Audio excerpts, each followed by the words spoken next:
Alright guys, can you do question 10 please? It's very similar to the examples I did yesterday and last week. You shouldn't have problems doing it.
You guys done? Can you guys do this question number 10? Just I'll give you like a couple of minutes more, then I will do it.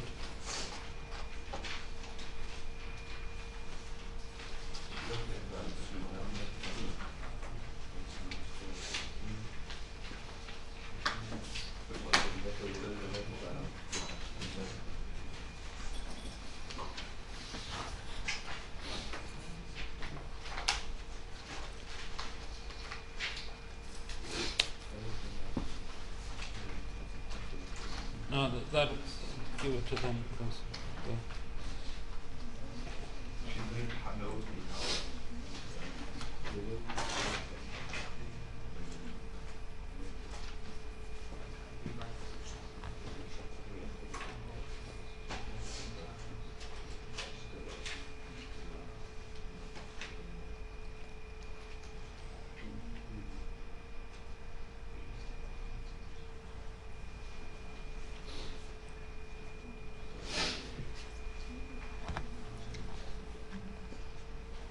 Very disappointed with the number of people coming. Is it too early, 10 o'clock? No.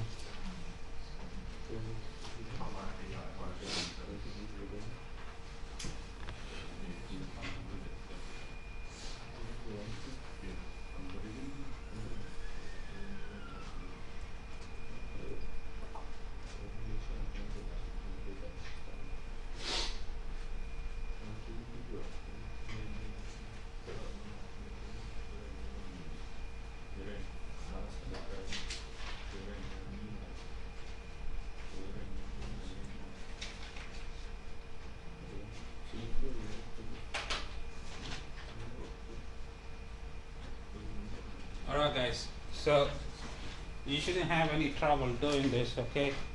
Because given the number of examples I did in the lectures. So let's see.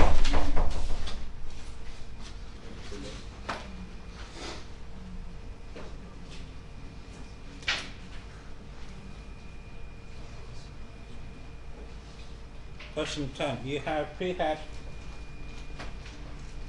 equal to x bar plus 1 divided by n plus 1, n plus 2.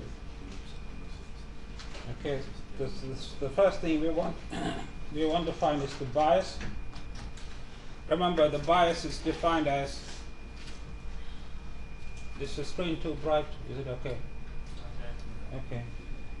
Remember, the bias is equal to the expectation is minus the parameter we are trying to estimate.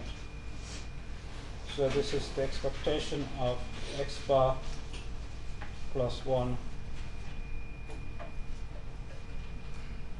minus p, right? Which is, if you take the expectation inside, you get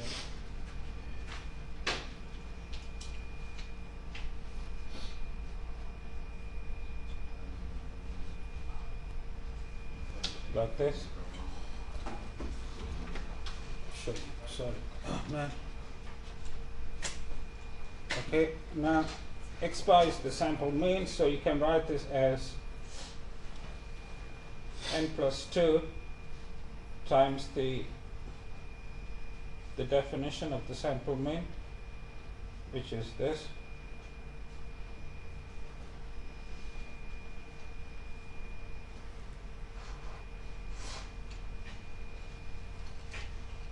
Now, taking the expectation inside, guys, you have 1 plus, sorry, the expectation. So you can take the 1 over n outside. Then you have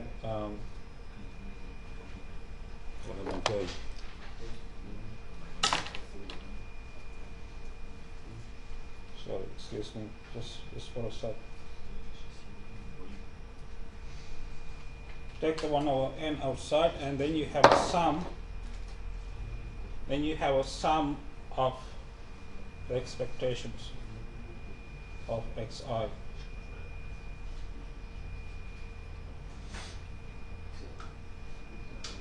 Right?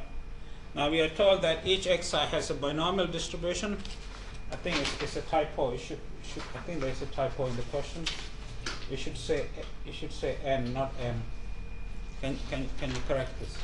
It shouldn't be it should be n comma p, not m comma p. I apologize for that typo. I don't know. So this would be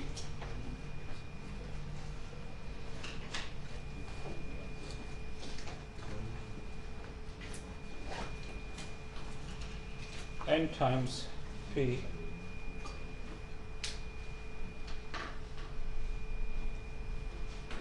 right? So this would be, you should simplify this. This is n squared by p, so it will be n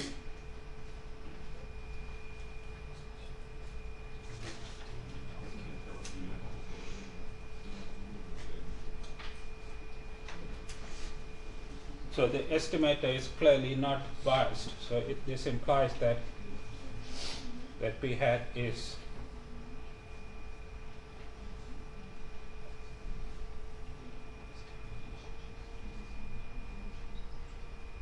p hat is a biased estimator. However, the limit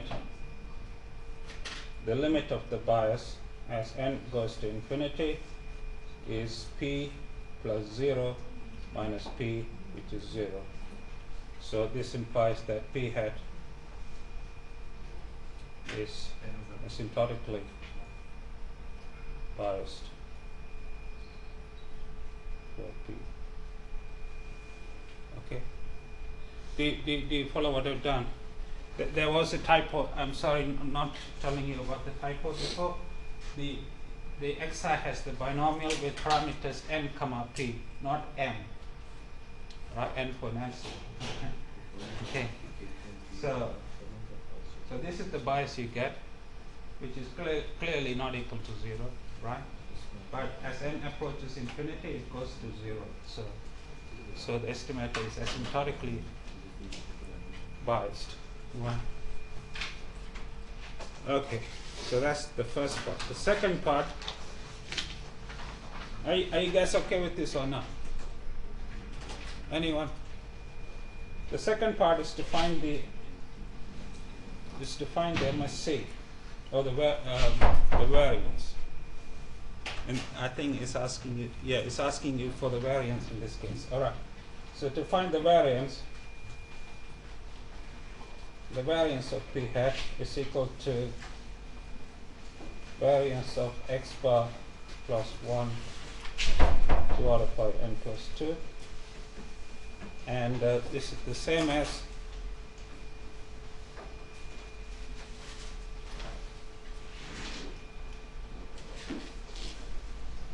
the same as this. Okay, because the adding a constant doesn't make a difference to the variance. I'm sure you guys know that, or not. If you don't know that, this is equal to this, right? Anyway, you should know this kind of manipulations from your probability 1. Okay, so this is variance of 1 over n.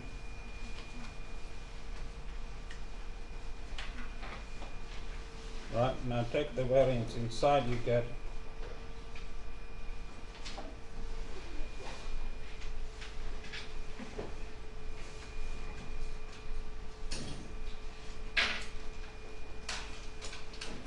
right.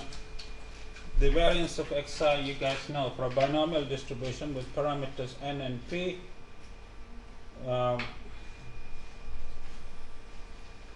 the variance of xi, I don't need to tell you, is np times 1 minus p, right? Now if you simplify this, you get p 1 minus p divided by n plus 2 squared, which approaches 0. Alright, so that completes part question 10. Is that okay with all of you or not? So the variance does approach 0. So the bias also, so what it implies is that since the variance approaches 0, the bias approaches 0, the estimator is consistent, right? Remember, the MSC is equal to the variance plus the square of the bias. So if both go to 0, this implies that, so what it implies is the p hat is a consistent estimator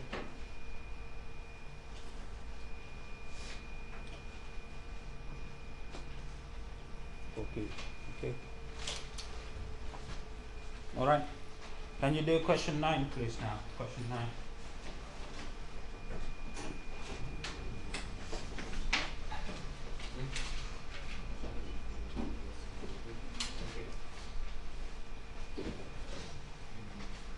Matthew and Daniel, you sign. Are you guys okay with this or not? Alright, can you do question 9? So we are done with this.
Once again, here x bar subscript n means the sample mean, so it's the same as x bar, right?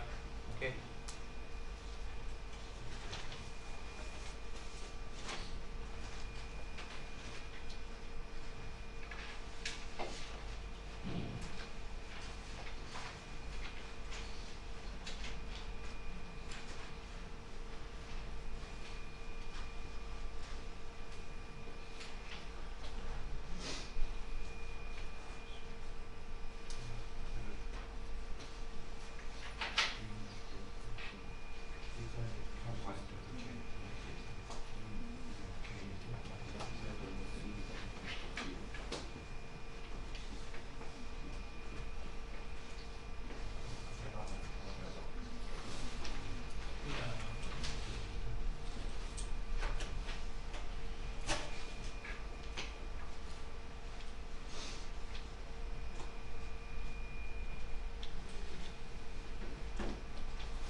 I'll give you a couple of minutes. This is a trivial. I mean, it shouldn't be difficult for you guys.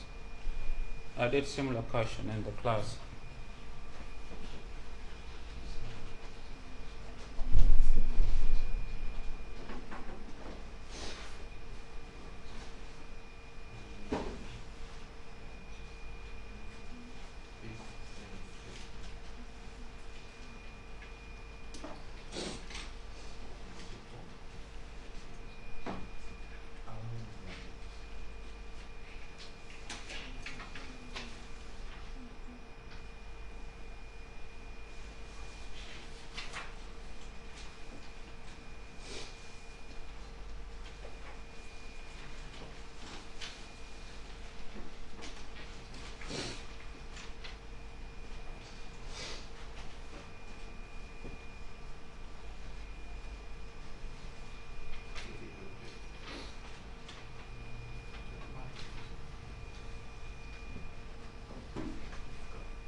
Thank you, guys.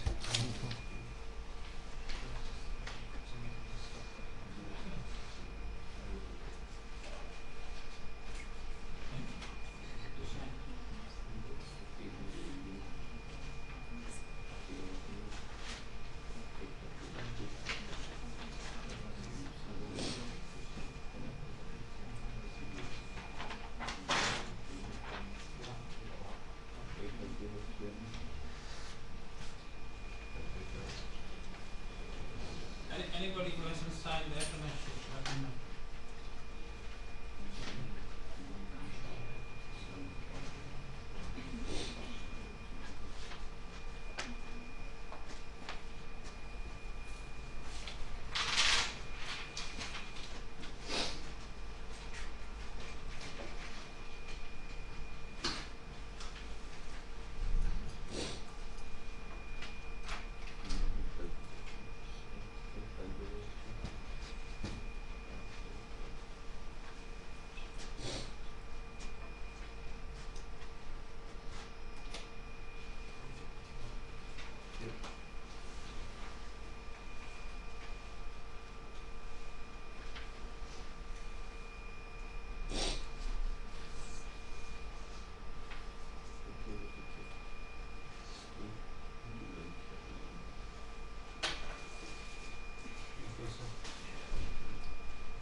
You guys got question 9, yeah. Anybody who hasn't got question 9? Alright, let's see how we can do it if you haven't done it. It's really not difficult at all. I mean, given the number of examples I did. Right, so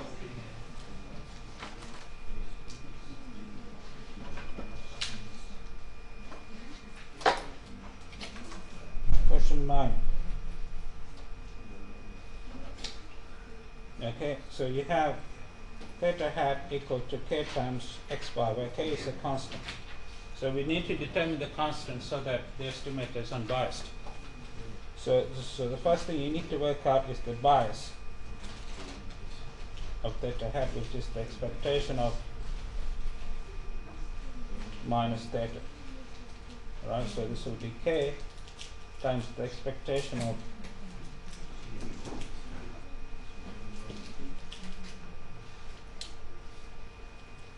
right, and this is k times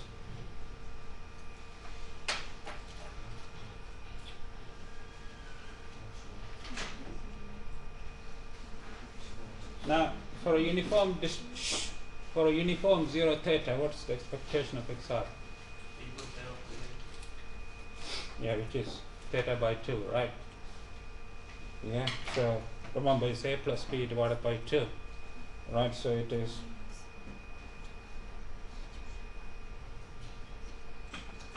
theta by 2.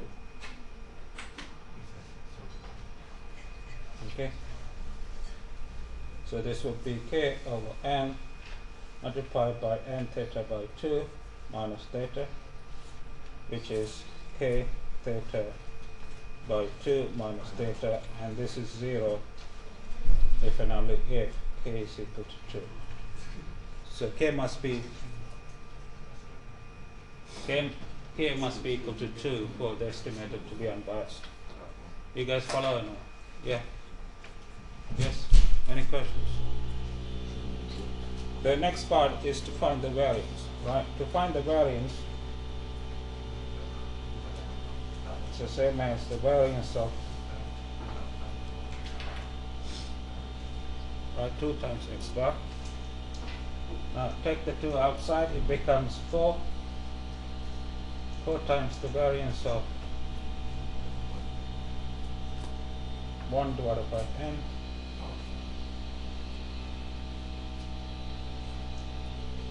Yeah. Now take the n outside, it becomes 4 divided by n squared times the sum of the variance of xi. Yeah. Now the variance of xi for a uniform 0 theta is, yeah, so which is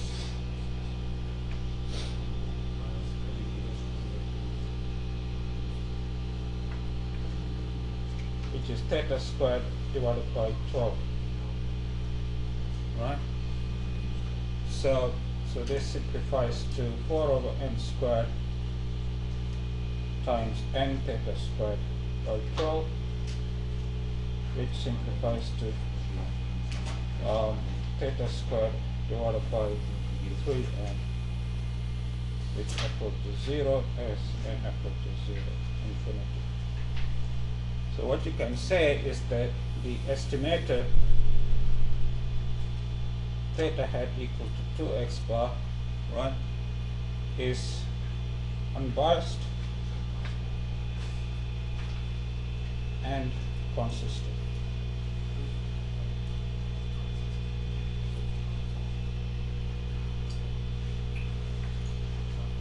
All right, is that clear, guys? Any questions?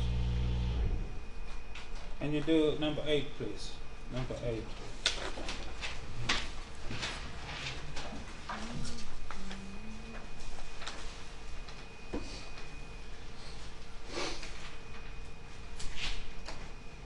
You guys okay with that?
down 8 is similar to question 9. Yeah, just need to use the properties of the number. You just need to use the properties of mean and variance. Yeah.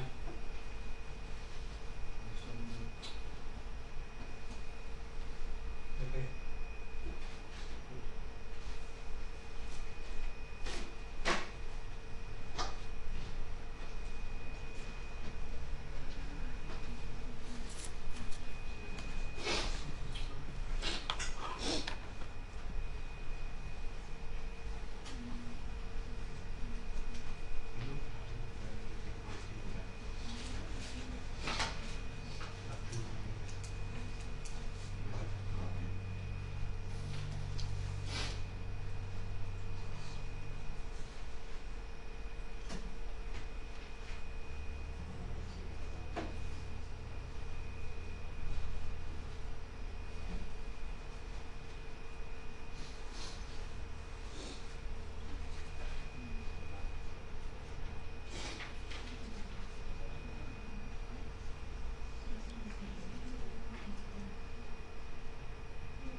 Okay, yes.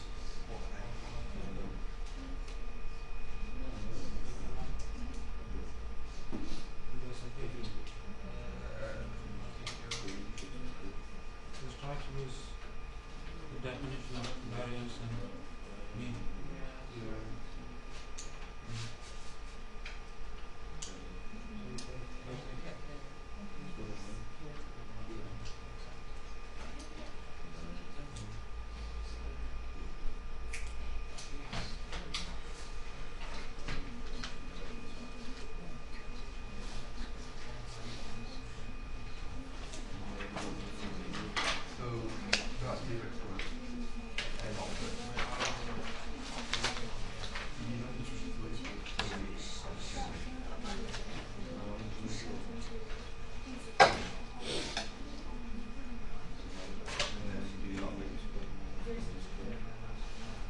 Alright guys, shh. Could you listen please? You have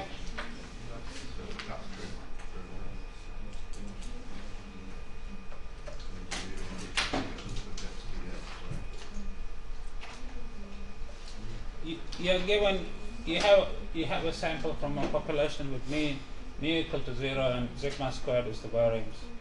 And this is a possible estimator for sigma squared. And we want to show it's unbiased. We want to find the k so that this is unbiased. Okay? So what you need to do is you need to find the bias of this, which is the expectation of k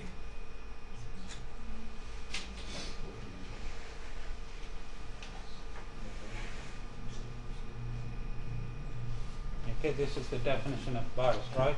Now taking the expectation inside, you have k times the sum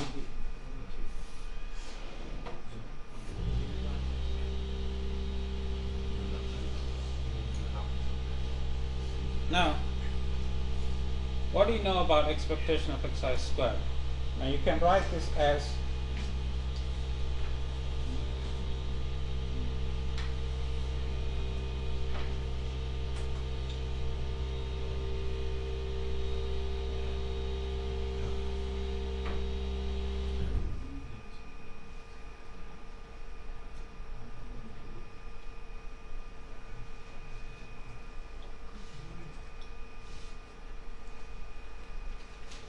do you see why I've done this?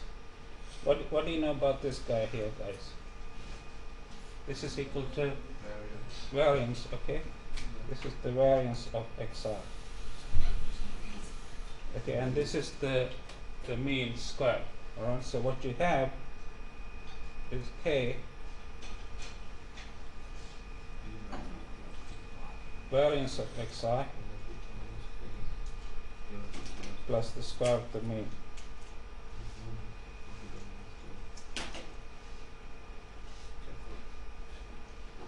Now we are told that the variance is sigma squared and the mean is 0, right? So this guy is sigma squared and this guy is 0 squared. Okay. All right. So what you have is k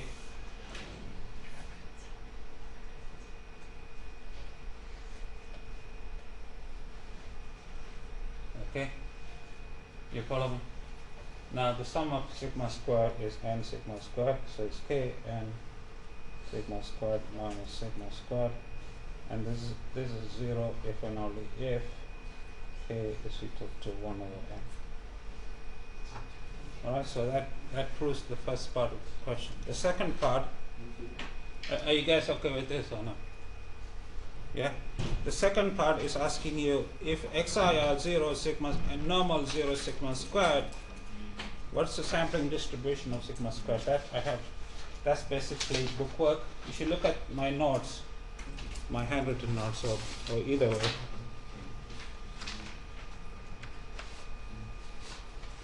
Okay. If sure.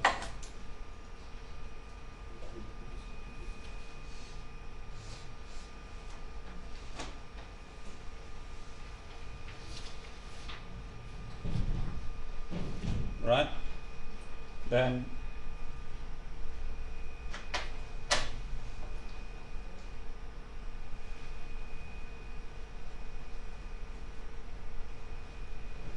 this guy, you can write this as, if you've been reading my notes, you will know this. Alright, what I'm going to do is the following. I'm going to divide by sigma and square it and multiply by sigma squared, right? And you'll see in a minute why I'm doing this. And I'm going to pull out this outside, so this is going to be sigma squared by n.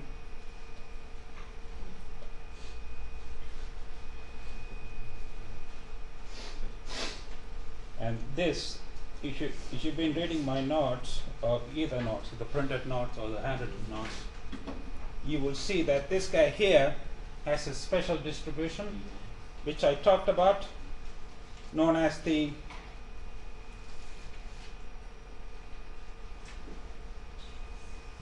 chi-square distribution. So see mine.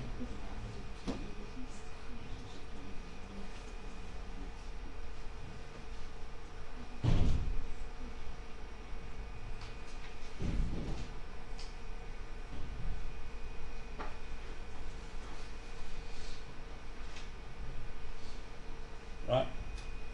So the answer is sigma squared by n, a chi-square distribution with n degree of freedom. Right?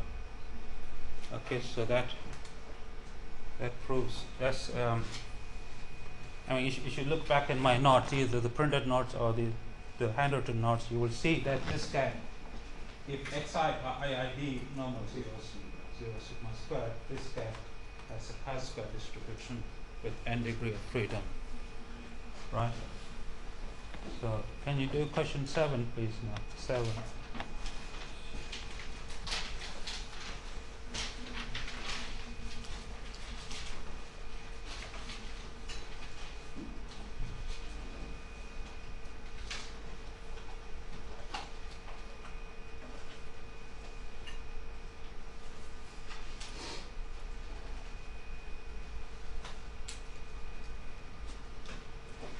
You guys okay with this? No, if you're not okay with this, let me know, please.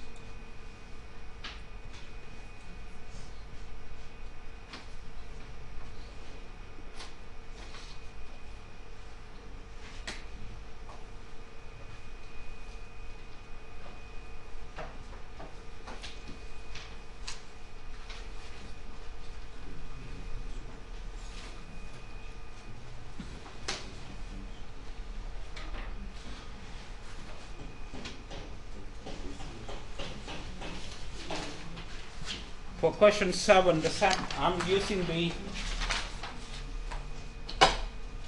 For question 7, the sample variance. When they say sample variance, they mean they mean this definition here, 1 over n minus 1, not n, okay?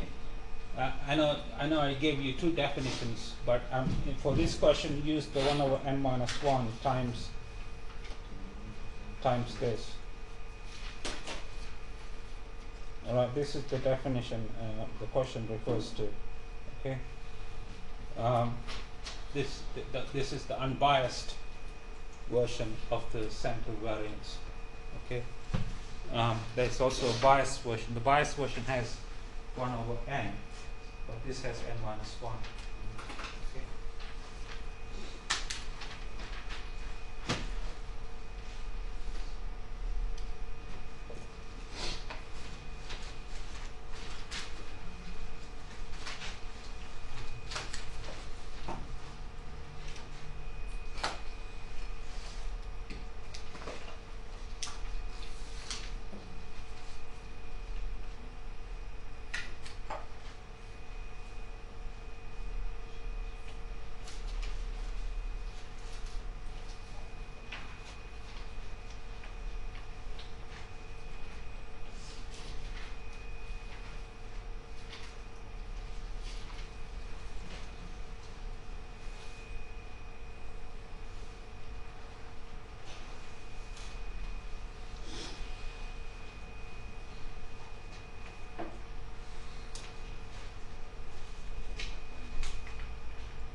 This question again uses stuff from the chi-square distribution I talked about. So to do question 7, once again you need to look at my notes on the chi-square distribution, which I did a couple of weeks ago. I can't remember, maybe 2 or 3 weeks ago. If you look at the notes, you should be able to do it.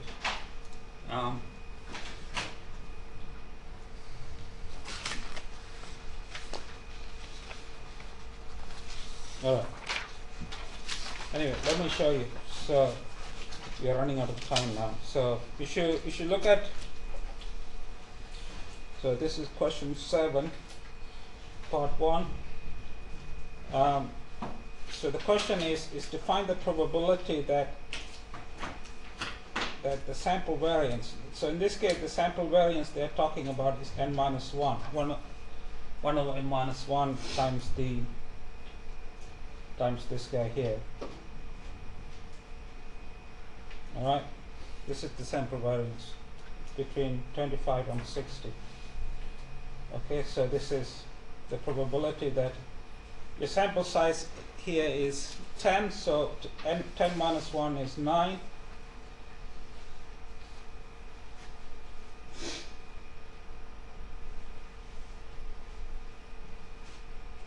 Okay, you get this, okay? So I'm going to multiply across by 9, so it's going to be 9 multiplied by 25 less than the sum.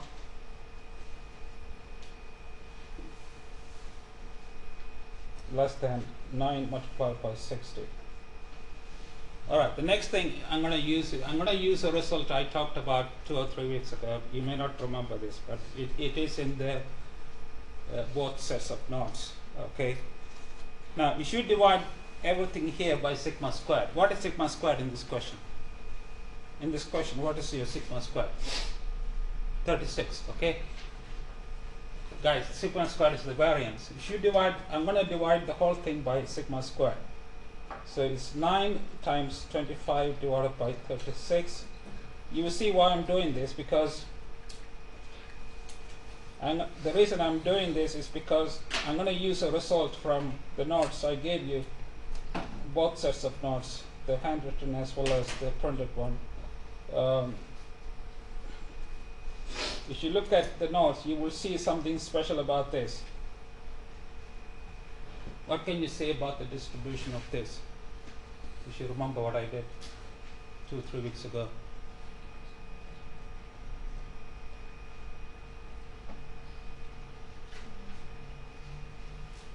No, you don't remember? This has a chi-square distribution with n minus 1 degree of freedom, where n is the sample size. See,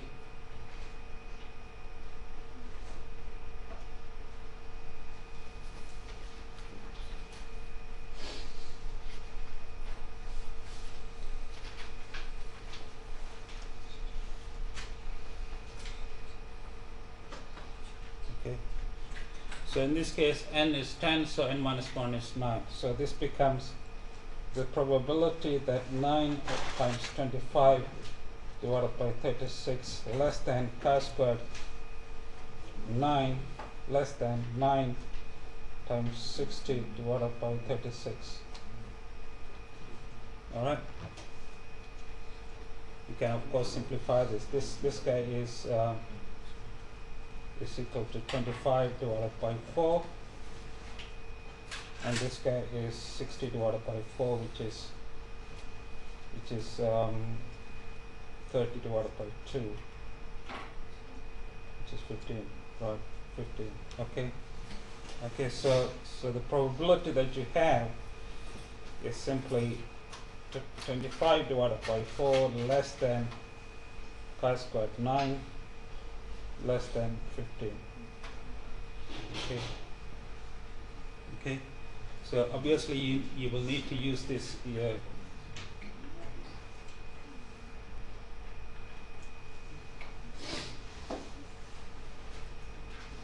You can't do it numerically. I mean, you can't do it by hand.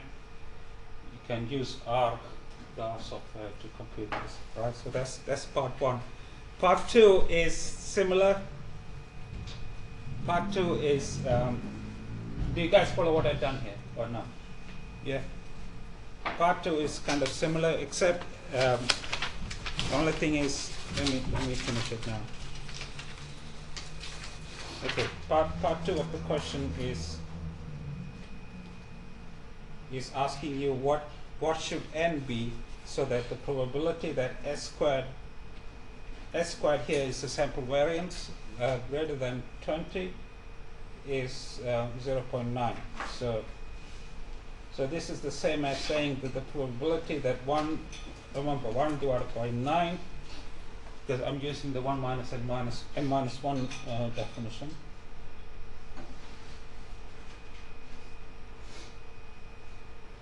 It's greater than 20 is 0.9.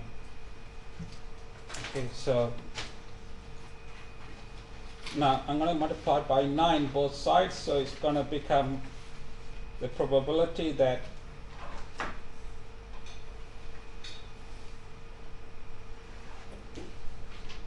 uh, 9 times 20 is 0.9. And next I'm going to divide both sides by sigma squared, which is 36. So I'm going to divide this by 36.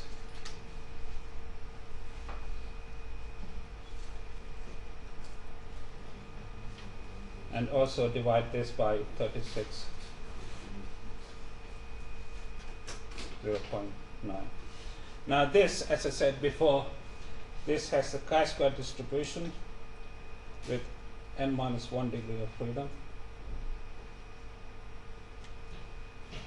Oh. I made a silly mistake. I'm not supposed to assume what n is here, so it should be. I'm not supposed to assume what the n this is. I made a stupid mistake here. I'm not supposed to assume what n is here, so it's kind of. I should leave this as n minus 1, not assuming what n is. And this should be n minus 1 too. And this should be n minus 1. Okay? So this should be n minus 1 times 20 divided by 36. Okay? Equal to 0.9. And this you can solve this for n using R. Alright? Okay. So in this question, the question here is to find the n. So I'm not supposed to assume the value for n. So this should be n minus 1 here. The same thing here, the same thing here. Right? So the step from this to this again follows from this step here.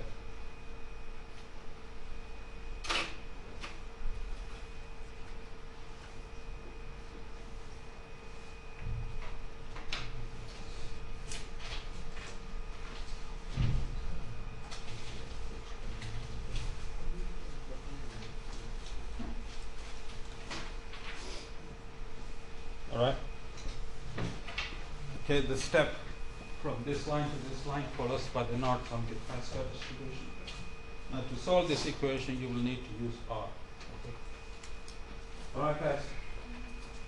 Any questions? Alright, see you tomorrow. Please, yes. For that thing that we use about the experiment n minus 1, in your notes, the right side has to be normal with mean 0 and sigma squared. Yeah, but it also applies if the mean is not 0. Oh, The same result applies if mean is not 0.